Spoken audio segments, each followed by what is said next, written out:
SpaceX just released nearly 7 minutes of Raptor 3 test footage from McGregor, and this isn't just another engine burn.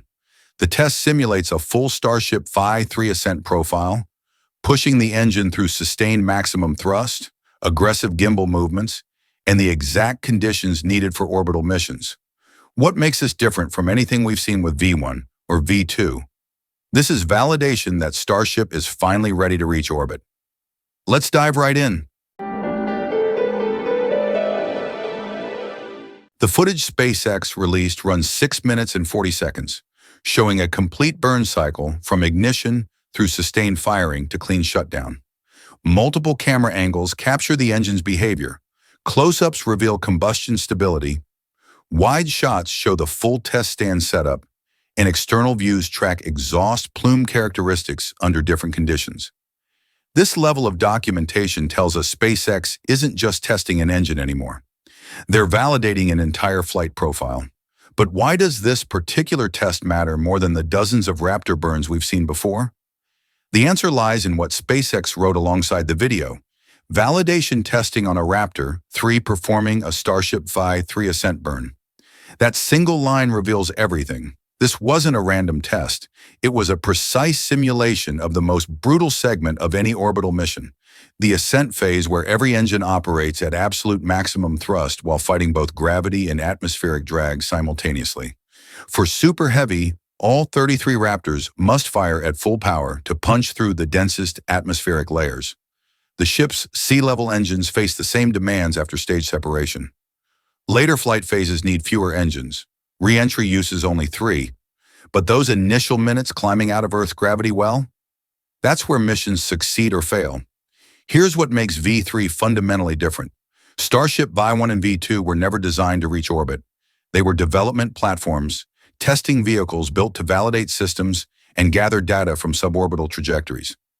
V3 changes everything because orbital insertion is now the primary objective. Reaching orbit requires an engine that doesn't just produce thrust, it must maintain stable, reliable performance for several continuous minutes without degradation, combustion instability, or unexpected shutdowns. If Raptor 3 can't sustain that performance level, Starship either falls short of orbital velocity or burns through propellant reserves faster than planned, compromising payload capacity and mission flexibility. So when SpaceX runs a nearly 7-minute test burn, what are they really proving? Put this in perspective. A full Super Heavy ascent lasts only 6 to 8 minutes total, with approximately 2.5 minutes spent at maximum power during the initial climb.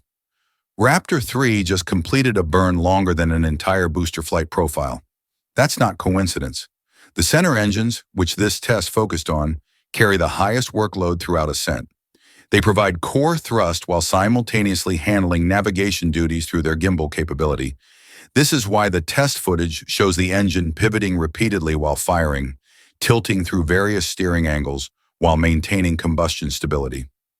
Can the engine deliver full thrust while moving through extreme gimbal positions? Can it handle the thermal stress of sustained operation while constantly adjusting its orientation? SpaceX confirmed they'll run multiple versions of this test to cover the different conditions experienced by Starship's 3 inner engines during the climb to space. Those center engines operate differently than the outer ring on Super Heavy or the vacuum engines on the ship.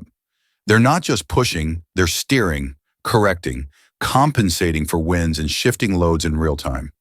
The gimbal system must respond instantly while the engine maintains perfect combustion, and all of this happens while temperatures spike, vibrations intensify, and structural forces multiply. But this ascent validation is only one piece of a much larger testing campaign.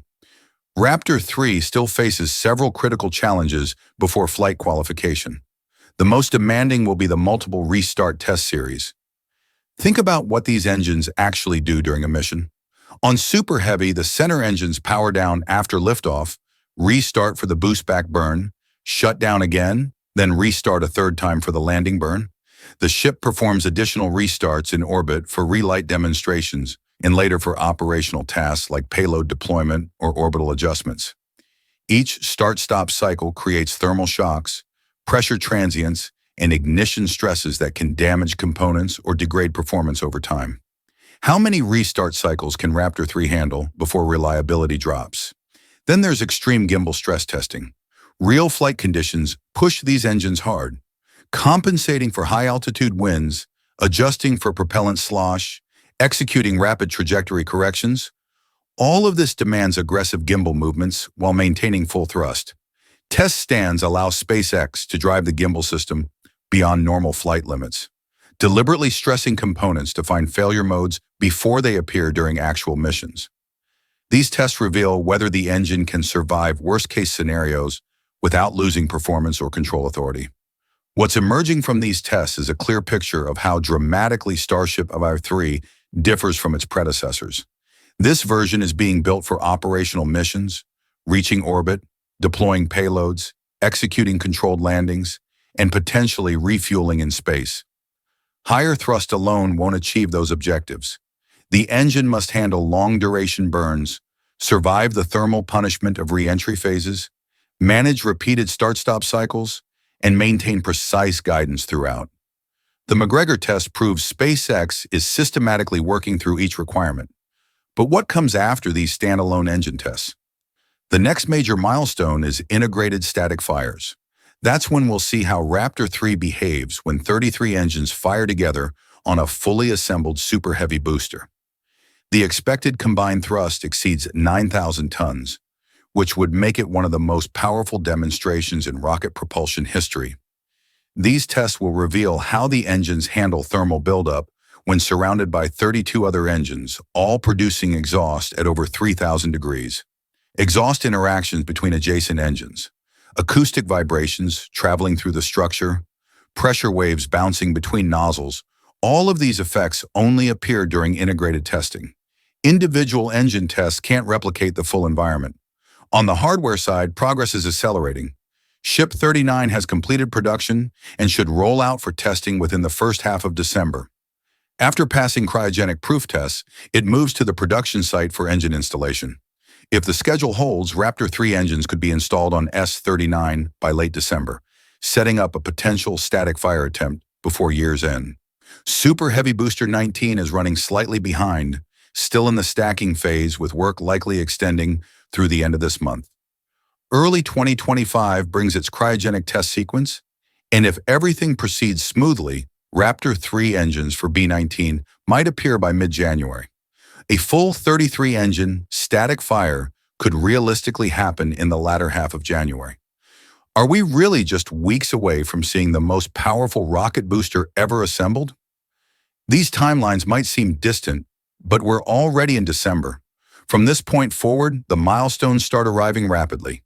First Ship 39 with Raptor 3, then Booster 19 with a full 33-engine complement, followed by the first integrated flight test of Starship 3.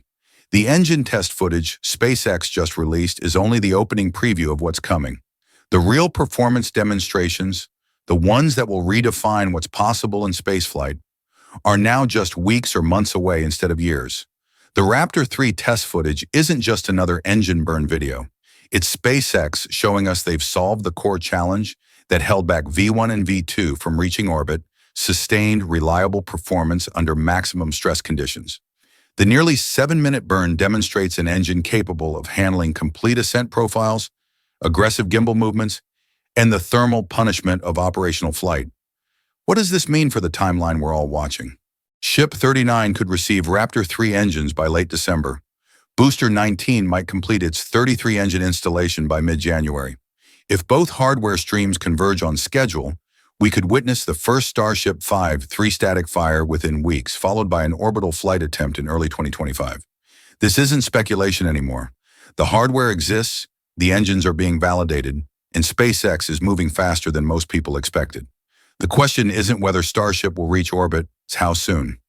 After years of suborbital test flights and iterative development, we're finally approaching the moment Starship was always meant to achieve: orbital operations, payload deployment, on-orbit refueling, and eventually missions beyond Earth orbit.